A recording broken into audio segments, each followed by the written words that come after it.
Chapter 17. The Entranceway to the Samadhi that is taught by many Buddhas. When the Bhagavan had finished speaking, the Bodhisattva Mahasattva Maitreya, who was seated there, in his mind recited this verse to the Bhagavan: I am going, Tathagata, to the King of Mountains, Grandrakuta, which is always the residence of the Buddhas.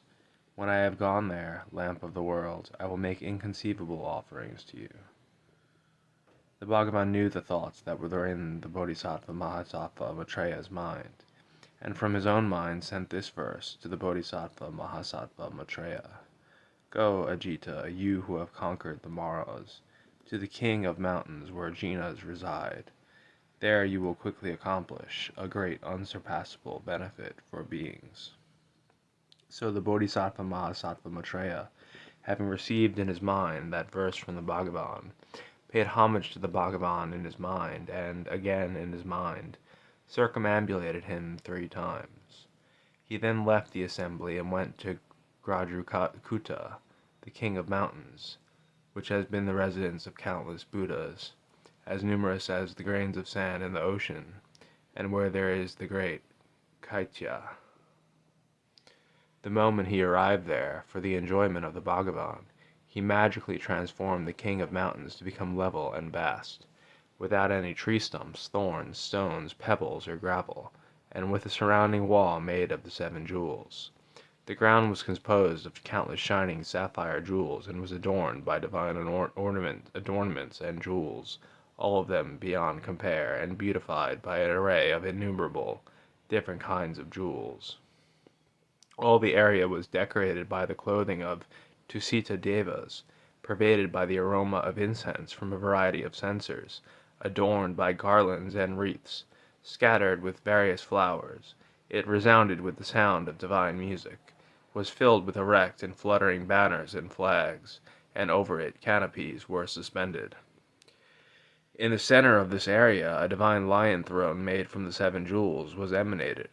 It was draped in cloth that was not woven, and covered with divine clothing from Tusita that was as soft and pleasant to the touch as down. A central awning hung above, and there were 2 red cushions placed upon it. It was a yojana wide and a yojana high. Its beautiful footstool, made of Jambu River gold, transcended that of humans and devas. It was covered with a net of strings of pearls, and it was draped in divine, precious cottons. Strung upon the lion throne were strings of divine, precious bells, from which came clear, beautiful, gentle sounds. In all directions there were great shining jewels, and there emanated a precious, vast parasol, with a handle made of a great, precious jewel of stainless beryl.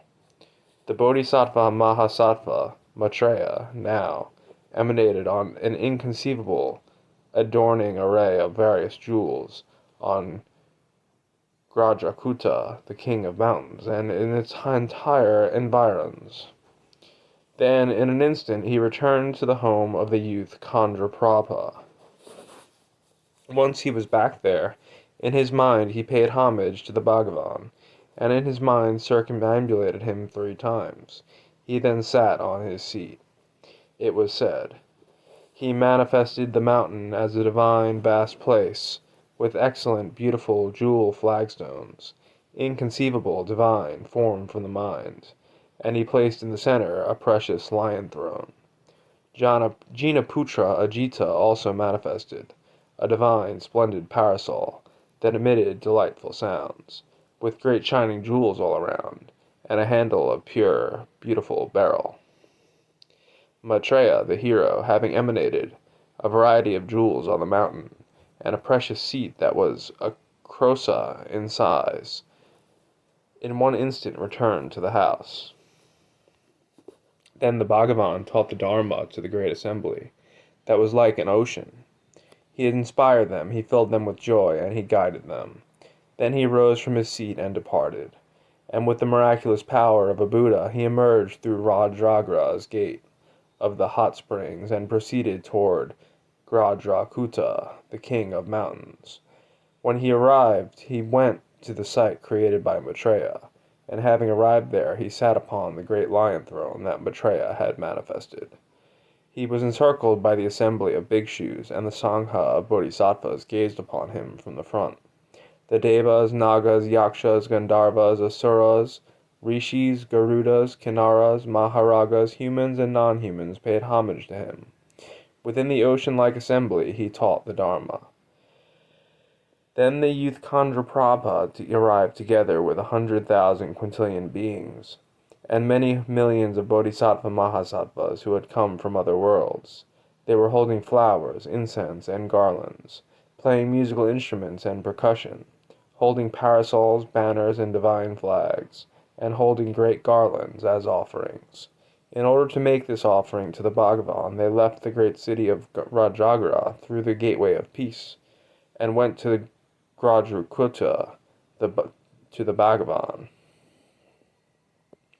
They bowed down their heads to the Bhagavan's feet, circumambulated him 3 times, and made a great offering to him of flowers, incense, perfume, garlands, ointments, powders, clothes, food, parasols, banners, and flags, playing music and percussion, and then they sat down in one place.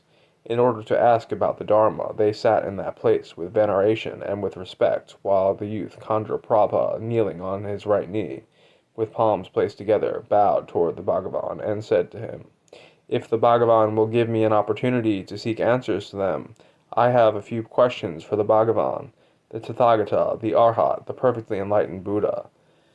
The Bhagavan addressed the youth Chandraprabha, saying, "Young man, the Bhagavan will always give you the opportunity. Ask whatever question you wish to the Tathagata, the Arhat, the perfectly enlightened Buddha."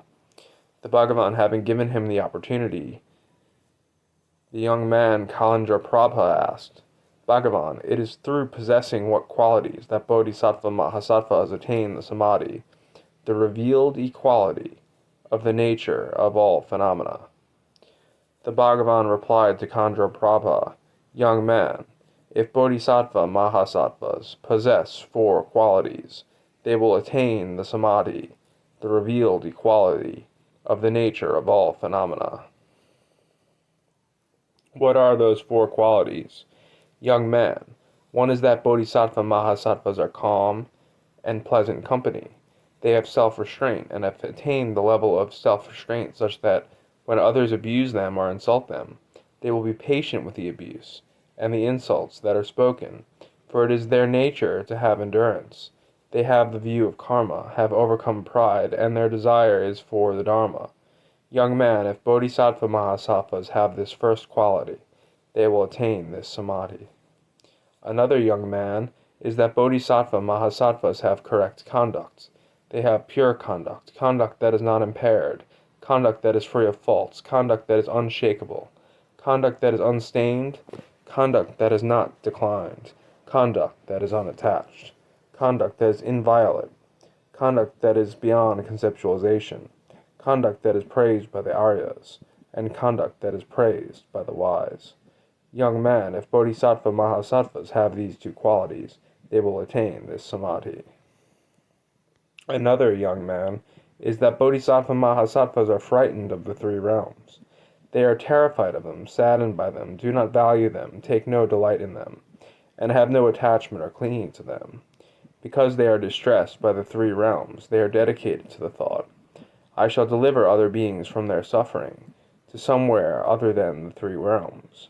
And they thus proceed to the highest complete enlightenment of perfect Buddhahood. Young men, bodhisattva mahasattvas, who have the 3 qualities, will attain this samadhi. Moreover, young man, bodhisattva mahasattvas have faith. They insatiably seek the Dharma. They listen to many teachings. They have confidence. They long for the Dharma. They are devoted to the Dharma. They are not devoted to obtaining material gain or honors. They are not devoted to attaining success through knowledge. They think first of what will benefit others, and they teach and explain extensively to others the Dharma that they have received. They have no desire for material gain through their reputation. They think, if these beings can hear this Dharma, then they will proceed irreversibly to the highest complete enlightenment of perfect Buddhahood. Young man, bodhisattva mahasattvas who have these 4 qualities will attain this Samadhi. Young man, Bodhisattva Mahasattvas who have these four qualities will attain the Samadhi, the revealed equality of the nature of all phenomena, and they will quickly attain the highest complete enlightenment of perfect Buddhahood. Young man, the Samadhi has been taught through this Dharma discourse by many Buddhas, and has been commended by many Buddhas, has been explained by many Buddhas, and has been praised by many Buddhas. Young man, I have entered homelessness in the presence of many Buddha Bhagavans. I heard extensively from them this Samadhi, the revealed equality of the nature of all phenomena. I obtained it, asked questions about it, preserved it, recited it to others, promoted it, meditated on it with unadulterated meditation, promulgated it, and made it widely known to others. Thereupon, the Bhagavan taught extensively in verse what he had previously said about the Samadhi doorway, taught by many Buddhas. I remember countless innumerable aeons ago, there was a Jina named Svarnangagosa. Tathagata Svarnangagosa had a lifespan of 6,000 years. After him there was a Buddha, a supreme man named Janesvara. Janesvara, highest of humans, had a lifespan of 12,000 years. After Janesvara, there was a Buddha, a Jina who was named Tejasvara. Tejasvara, highest of humans, had a lifespan of 60,000 years. After Tejasvara, there was a Buddha, a Jina who was named Madhusvara. Madhusvara, highest of humans, had a lifespan of 10 million years. After Madhusvara, there was a Buddha, a Jina who was named Brahmasvara. Brahmasvara, highest of humans, had a lifespan of 14,000 years. After Brahmasvara, there was a Buddha, a Jina who was named Agnisvara. Agnisvara, highest of humans, had a lifespan of 76,000 years. After Agnisvara, there was a Buddha, a Jina who was named Brahmanana. Brahmanana, highest of humans, had a lifespan of 7 days. After Brahmanana, there was a Buddha, a Jina who was named Ganasvara. Ganasvara, highest of humans, had a lifespan of a full 10 million years. After Ganasvara, there was a Buddha, a Jina who was named Gosasvara. Gosasvara, highest of humans, had a lifespan of 90 million years. After Gosasvara, there was a Buddha, a Jina who was named Gosasana. Gosasana, highest of humans, had a lifespan of 100 million years. After Gosasana, there was a Buddha, a Jina who was named Khandranana. Khandranana, highest of humans, had a lifespan of 1 day. After Khandranana, there was a Buddha, a Jina who was named Suryanana. Suryanana, highest of humans, had a lifespan of 18,000 years. After Suryanana, there was a Buddha, another Jina who was named Brahmanana. Brahmanana, highest of humans, had a lifespan of 20,000 years. After Brahmanana, there was a Buddha, a Jina who was named Brahmasvara. Brahmasrava, highest of humans, had a lifespan of 18,000 years. In one aeon, these Buddhas appeared, among 200 guides of the world. Listen as I shall proclaim the names of these invincible Tathagatas. Anantangosa and Vigustagosa, Vigustatetas, Vigustasaba, Sarva Vigusta, and Sarvasita, Sravangasura, and Sravagadaba, Janabala, and Janavasisaga, and Janabipu, and Janyan Samagata, Janyan Rasirmat, and Janyan Brudigata, Viju Tajanya, and likewise Janasura.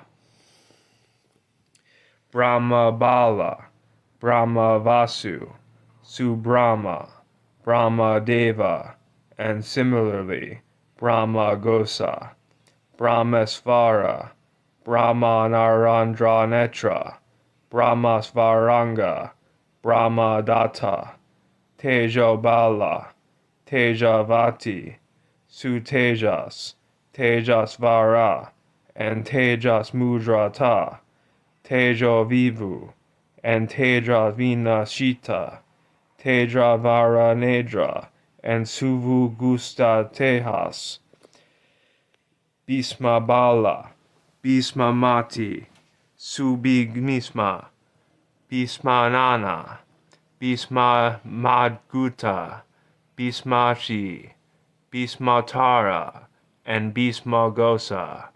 These jinas were the guides of the world.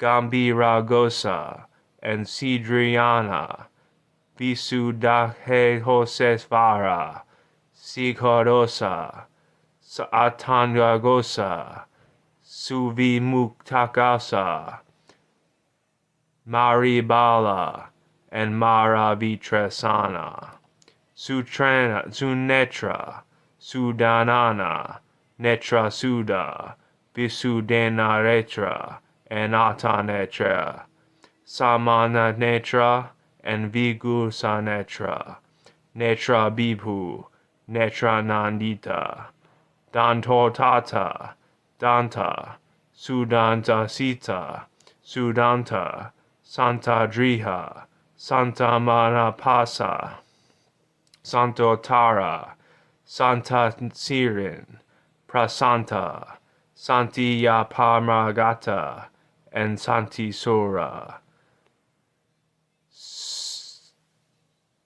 Titotara, Santa, Sudanda Sita, Sudanta, Santandrea, Santa Manasa, Santa Tora, Santa Riha Javalanta, Santa Prasadatara, Santa Sura, Ganendra, Ganamakiya, Ganasvara, Ganabibhu, Ganivara, Sudina Janin, Mahaganedra, and Ganendrasura, and also Ganivara Pramokaka, Dharmavraja, and similarly Dharma Ketu, Dharmotara, Dharma Svadbhagvokata, Dharma Bala, and Sudharma Sura, and Svabhavadhyarmata Sita. Also, there were 800 million with the same name, of Svabhavadharmata Sita. These are the guides that appeared in 2 aeons. I made offering to them for the sake of enlightenment. Whoever hears the name of those jinas, Svabhavadharmata Sita, and having heard it, quickly remembers that renowned name, they will quickly attain this samadhi. Then the Bhagavan, through many verses, taught extensively to the youth Kandraprabha, the samadhi entranceway accomplished by many Buddhas in the past. After inconceivable countless aeons following these Buddhas, there was a Buddha named Narandragosa, to whom humans and devas made offerings. Tathagata Narandragosa lived for 76,000 years, and 3 billion Sarvakas gathered for his first assembly. At that time he had a shining Sangha of those who had the 6 higher cognitions, the 3 knowledges, subdued senses, great powers, great miracles, the cessation of outflows, and who were in their last bodies. There was a Sangha of bodhisattvas who numbered 8,000 quintillion. They had profound understanding, fearlessness, great powers, and great miracles. They had attained the higher cognitions, eloquence, and they had realized emptiness in everything. They miraculously went to millions of realms, and to even more as numerous as the sands of the Ganges. They came into the presence of that jina, and addressed questions to that supreme human. They were accomplished in the sutras and skilled in definitions. They were shining and moved upon the earth. They performed bodhisattva conduct for the benefit of beings. They were powerful sons of the Sugata. They performed no bad actions through desire, and toward them even the devas developed aspirations. They had no longings and were detached from the realms of existence. They were in meditation, the fields of experience of remaining in dhyana. They had certainty in the true meaning and were fearless. They maintained celibacy and were free of defilement. They had the confident eloquence of unceasing speech. They were skilled in the meaning of the words and the teaching of definitions. They were sons of the Buddha who taught everywhere, and they perfectly possessed good karma. They maintained superior conduct throughout an infinity of aeons. They were always praised and extolled by the guides. They taught the words and meaning of liberation. They had perfectly pure conduct, free of kleshas. They were as unstained as a lotus by water. They were liberated from the three realms and were vigilant. They were unstained by the 8 worldly concerns. They had pure bodies and pure actions. They had contentment, great power, and few desires. They were free of grasping and were established in Buddha qualities. Hey, what's up? Oh, I'm recording something. Okay.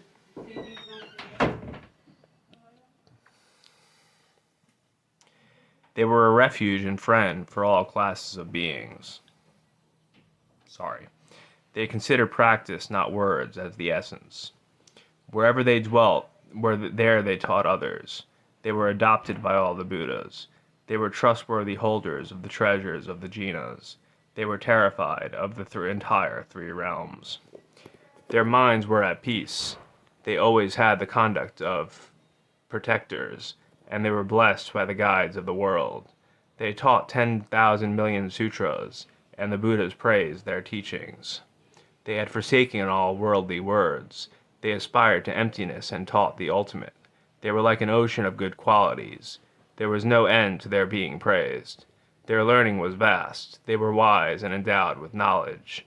If a young man were to recite their praises continuously for many millions of aeons, he would only have uttered a very small amount, like a drop of water from an ocean. At that time, Narandragosa taught this samadhi of peace which is difficult to see. This universe of 1,000 million worlds was filled with devas and nagas. When he taught this samadhi of peace, the ground shook in 6 ways. Devas and humans, as numerous as the Ganges sands, became irreversible within the Buddha's wisdom. There was a human king, a sovereign named Sri Bala, who was very powerful. He had 500 sons who were handsome and attractive to the sight. The king had a harem of 80,000 million women. The king had daughters who numbered a full 400 billion. He took the 8 Posada vows on the full moon day of the Kartika month, and with the 80,000 million others he came before the Lord of the world. The king bowed down to the feet of the Supreme Human and sat down before the Jina. The Supreme Human knew the king's aspiration, and he taught this samadhi. When the king had heard this samadhi, he abandoned his kingdom as if it were spittle. He renounced his beloved family and kinsmen and entered homelessness in that Jina's teaching. His 500 sons entered homelessness, and also his harem and his daughters, and also his other relatives, numbering 75 quintillion. Having entered homelessness along with his children and wives, he kept to the station of acquiring alms food, and steadfastly wandered in this way for 8 years. While remaining and wandering, his life came to an end. His life having ended, that preeminent king, being always perfectly focused on a samadhi mind, was reborn into a king's family, appearing miraculously unstained by a womb. Jurdabala was his father's name, and his mother's name was Mahamati. As soon as he was born, the prince asked, "Is the Lord of the world present?" "The Lord of the world, who knows my mind, taught me the samadhi of peace. It has no causal factors. It is free of causal factors, and it is the one teaching for beings in existence. It is the seal of the nature of all phenomena. It is the transmission of a quintillion sutras. It is unsurpassable wealth of the bodhisattvas. Does the Jina teach this samadhi? It is the purity of the body, the purity of speech, the purity of mind, and the purity of view. It transcends all objects of the mind. Does the Jina teach this samadhi? The result of this Dharma teaching is imperishable. It is the meditation of the Supreme Eightfold Path. It is the sharp wisdom of the congregation of the Tathagatas. It is entering truth and constant knowledge of the Dharma. It is understanding the skandhas, the equality of the dhatus, and the complete elimination of the ayatanas. It is the direct perception of birthlessness. Does the jhana teach this samadhi? It is discernment, the wisdom that enters peace. It is the knowledge of different categories of all letters. It is transcending, focusing upon the material. Does the jhana teach this samadhi? It is the comprehension of all sounds, and the attainment of joy. It is the enjoyment of praising the Sugatas. It is the kindness and honesty that is the way of the Aryas. Does the jhana teach this samadhi? It is being pleasant and never frowning. It is being friendly and gentle with a smiling face. It is being first to speak on seeing beings. Does the jhana teach this samadhi? It is being without laziness and respecting the gurus. It is being reverential, paying homage, and being pleasant to see. It is being content with whatever arises, and virtuous. Does the jhana teach this samadhi? It is having a pure livelihood, and dwelling in solitary places. It is maintaining the disciplines of mendicancy with no loss of mindfulness. It is being adept in the ayatanas and in the dhatus. Does the jhana teach this samadhi? It is the skill in ayatanas and the knowledge of the higher cognitions. It is the elimination of the kleshas and the level of self-subjugation. It is the termination of all multitudes of mantras. Does the jhana teach this samadhi? It transcends all the states of being and existence. It is remembering previous lives and having no doubt in the Dharma. It is aspiring to the Dharma and seeking to hear it. Does the jhana teach this samadhi? It is a special attainment, being always engaged in meditation. It is the knowledge of downfalls and remaining in emancipation. It is the elimination of propensities through remaining in that emancipation. Does the jhana teach this samadhi? It is the attainment of the perfection of sharp wisdom. It is being as unwavering and unshakable as a mountain. It is a Dharani entranceway that has the characteristic of irreversibility. Does the jhana teach this samadhi? It is always longing for good qualities. It is always avoiding bad qualities. It is never going to the side of the kleshas. Does the jhana teach this samadhi? The one who is wise in mastering all training, the one who has mastered remaining in samadhi, the one who inspires beings through knowing their thoughts, teaches the Dharma for the supreme enlightenment of Buddhahood. It is unique knowledge, the knowledge of births. It is infinite knowledge, completely perfect knowledge. It is the knowledge of the transition between all existences. Does the jhana teach this samadhi? Abandoning home, aspiring to mendicancy, finding no joy in the three realms, having no grasping, and rejoicing in controlling the mind. The Supreme Human teaches that Dharma. Having no attachment for phenomena, always grasping the Supreme Dharma, and having a stable aspiration for the ripening of karma, the Supreme Human teaches that Dharma. Skill in the Vinaya, knowledge of the ripening of karma, the pacification of conflict and quarrels, freedom from discord, that level that is free of quarrels, the Supreme Human teaches that Dharma. Having complete patience, never having anger, always having skill and certainty in the Dharma, distinguishing between words and having the insight of wisdom. Having developed compassion, he teaches that Dharma. He has taught the knowledge of the past, knowledge of the future, the equality of the three times and the teaching of the Sugatas, and the cessation of the three aspects of action. That is what the jhana, the Lord of the Dharma, teaches. The mind's perfect stability and one-pointedness, the body's perfect stability as on the level of the Aryas, and at all times guarding the conduct of a mendicant. That is the Dharma that the sage, the preeminent human, teaches. A pleasing sense of modesty and self-respect, speaking appropriate words, knowledge of the world, origination of phenomena and the nature of beings. He teaches that Dharma of the supreme, perfect enlightenment. Benefiting and having a sense of modesty, abhorring the wickedness of the mind, never abandoning the mendicant's discipline and begging for alms. That is the Dharma that the Supreme Human teaches. Always maintaining a sense of modesty and self-respect, speaking reverently to the Guru and rising to greet him, having overcome pride from the beginning. That is what the jhana, the Lord of Dharma, teaches. That which arises from the mind is the goodness of the mind. There is wisdom's discrimination and thus realization. And the region of ignorance is always avoided. He teaches that Dharma of supreme, perfect enlightenment. There is understanding of the mind, the knowledge of words being established in definitions with certainty of meanings, and all that is meaningless is always avoided. That is what the Jina, the Lord of the Dharma, teaches. Always associating with good persons and always avoiding bad persons, and always being attracted to and delighting in the Jina. That is the supreme Dharma that the Jina teaches. The description of designations and appellations, the continual avoidance of the suffering of samsara, and indifference to whether there is gain or no gain, that is the supreme Dharma that the Jina teaches. There is no amazement if honors are gained. There is equanimity when there are no honors, and there is never pride when there are praises. This is the nature of the teaching that benefits the world. All abuse and disgrace is endured. There is no association with any householder, and there is no mingling with homeless mendicants. That is what the Jina, the Lord of the Dharma, teaches. Remaining in the Buddha's scope of conduct, rejecting all that is not conduct, and having perfectly conduct and a well-controlled mind. That is the way of the Dharma that the Sugata teaches. Always rejecting the Dharma of the foolish, rejecting all that disgraces the family of the Buddha, always protecting the teaching of the Buddha. This is what the Jina, the Lord of the Dharma, teaches. Speaking little, pleasantly and articulately, speaking good and gentle words to others, subjugating adversaries through the Dharma. This is the nature of the Jina's teaching.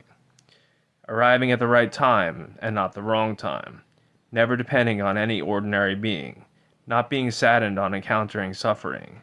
That is the nature of the Jina's teaching. When seeing the poor, bringing them wealth. When seeing those with bad conduct, feeling compassion. Always teaching those things that are beneficial. That is the nature of the Jina's teaching.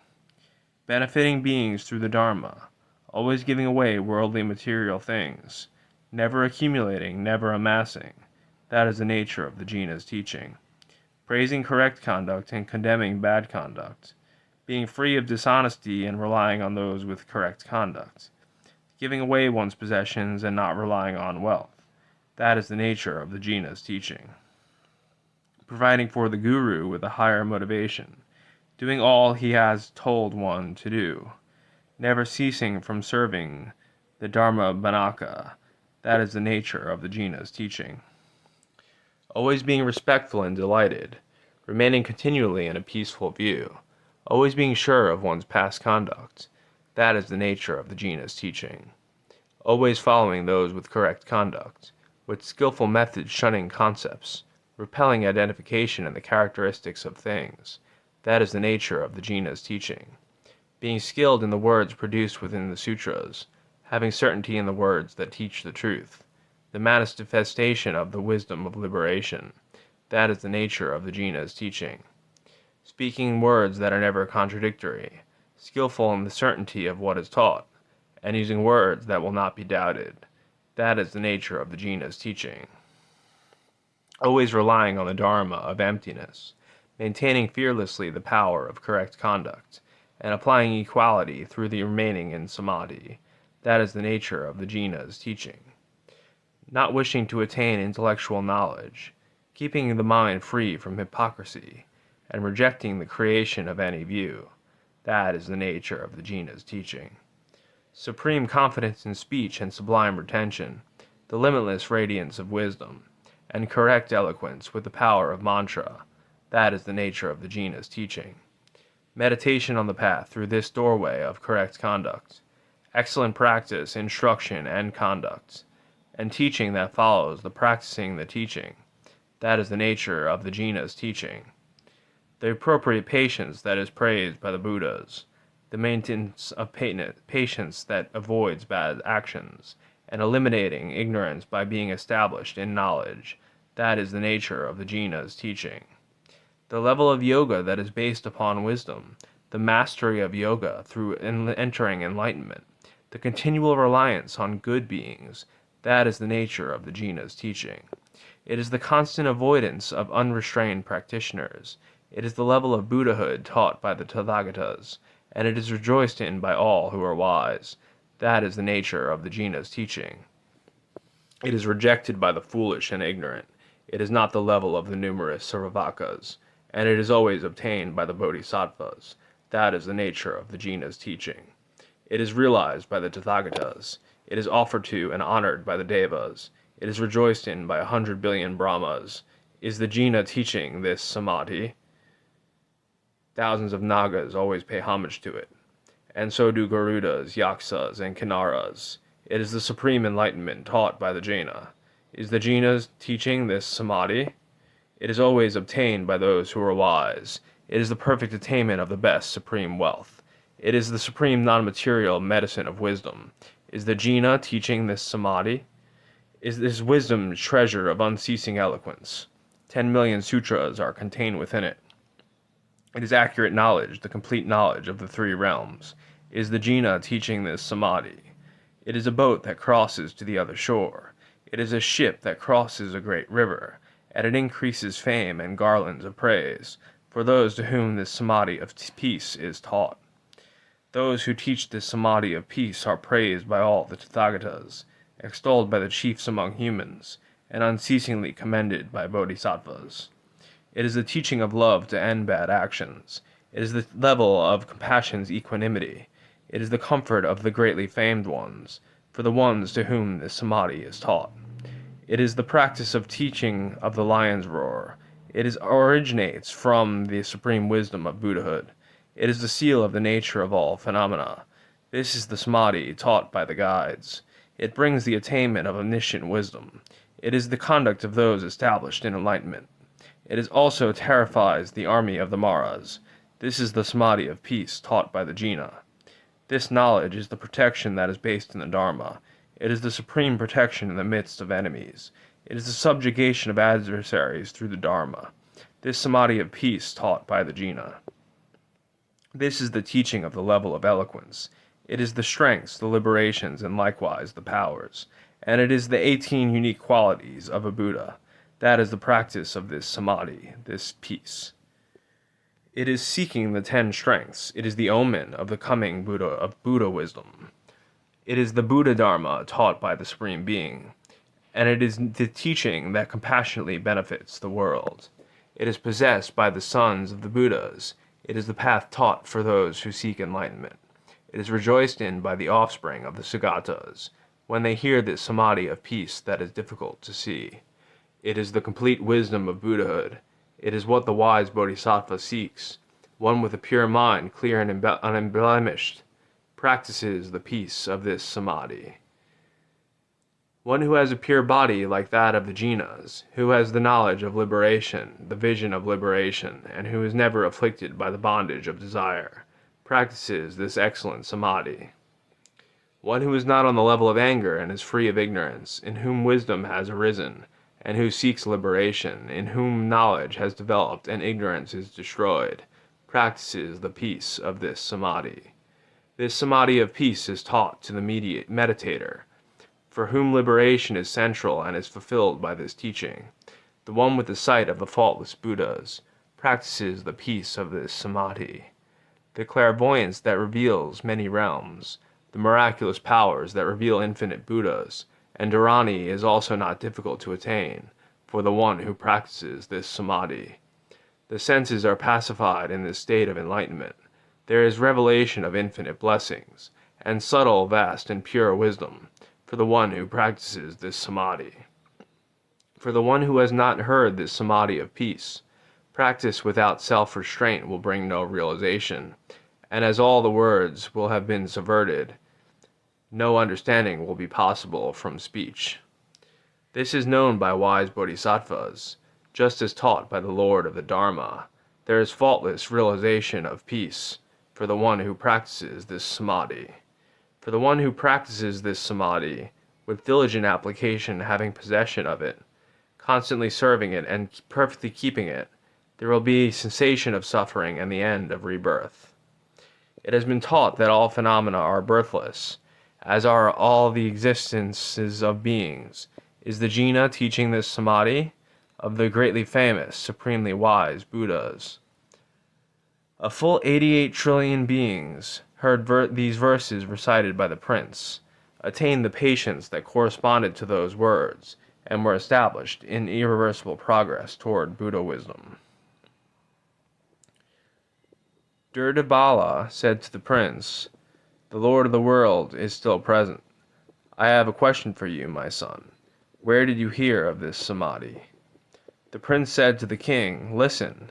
During one aeon I have seen, a quintillion Buddhas honored them all, and asked them for this Samadhi of peace. And for another 94 aeons, and for 1,000 quintillion aeons I remember all my births wherever they were, and I was never born from a womb. Then I meditated upon this Samadhi.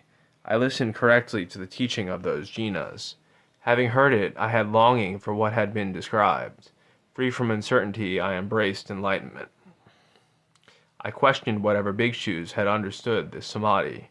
I venerated them respectfully, as if they were the benefactors of the world.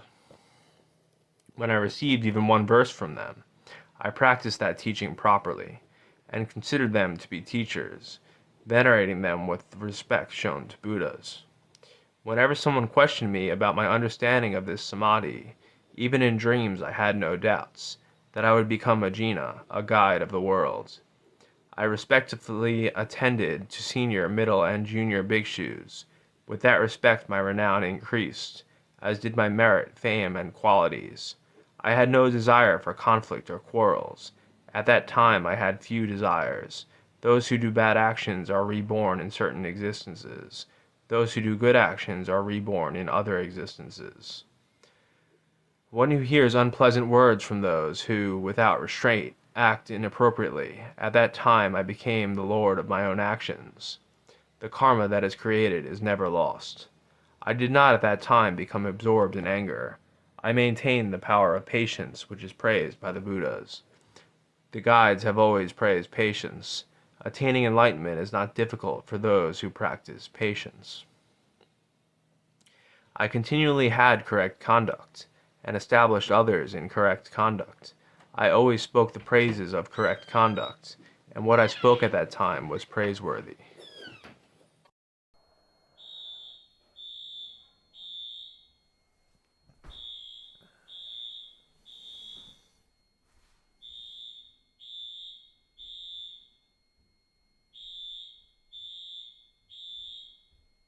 I continually had correct conduct, and established others in correct conduct.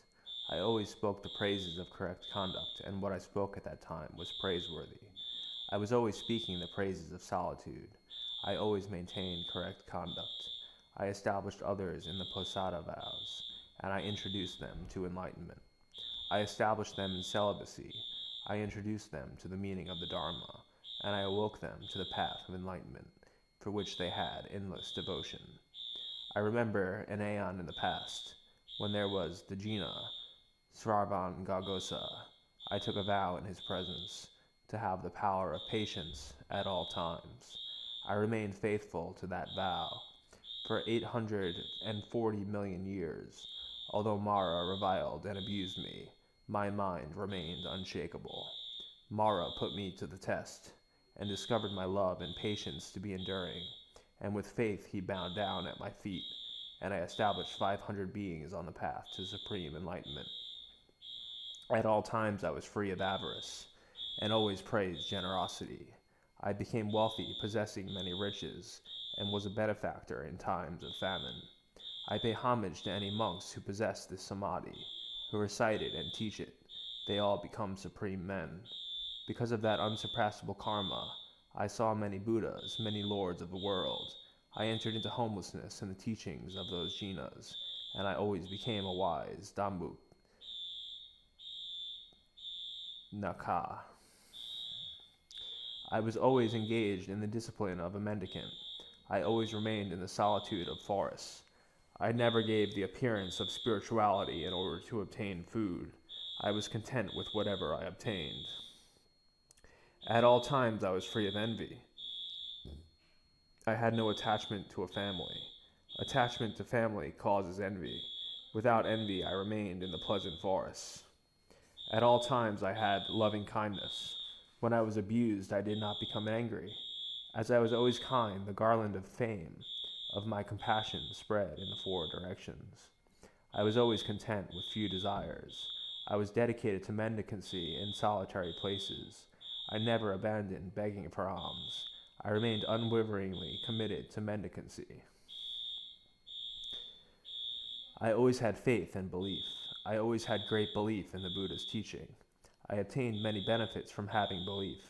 I became attractive with faultless faculties. I practiced whatever I taught. I always valued practice above all else. As I valued practice above all else, Devas and Nagas believed in me and honored me. There are also numerous other qualities, other than these that I have described. They should always be trained by the wise ones, who wish for the enlightenment of Buddhahood. I remember the greatest number of hardships that I practiced through numerous aeons, so numerous I am unable to describe them. I will now go into the presence of the Sugata. That wise bodhisattva with sharp wisdom at that moment attained the 5 higher cognitions. Through miraculous power he came before the Jina, accompanied by 800 million beings. Drudabala was extremely pleased, and accompanied by 1,600,000,000 beings, he came into the presence of the Buddha, bowed down to his feet, and sat before him. Knowing the aspiration of that king, the Lord of humans taught this samadhi. When the king had heard that samadhi, he renounced his kingdom and entered homelessness. Homeless, he meditated on this samadhi, and he recited it and taught it. After 60 aeons had passed, he became a jina named Padmatara. The 1,600,000,000 beings who had come with the king into the presence of the jina also heard this samadhi, and with the highest joy they entered homelessness. Homeless, they possessed this samadhi and recited it and taught it. After 6 trillion aeons had passed, they all reached supreme enlightenment in the same aeon. They all had the name Anantajanantara. They were Buddhas to whom devas and humans made offerings. Each of those supreme humans liberated as many beings as there are grains of sand in the Ganges. I was King Sirabala. The practitioners of this supreme bodhisattva conduct, those who knew who were my 500 sons, are these guardians of the Dharma. The one who was my mother was Maya Devi in this time. My 400 billion daughters all entered Nibbana. The king who was named Drudabala, the powerful Chakravartin with many treasures, became King Suddhodana in this age, and has been my father in various lifetimes. Thus have I, for 10 billion aeons, exercised diligence that is free of laziness. The pure yearning for this samadhi brings the accomplishment of supreme enlightenment. Therefore, young man, those bodhisattvas who wish to meditate on this samadhi should exercise diligence regardless of risks to their lives, and always follow, young man, my example. Conclusion of the 17th chapter, the entranceway to the samadhi that is taught by many Buddhas.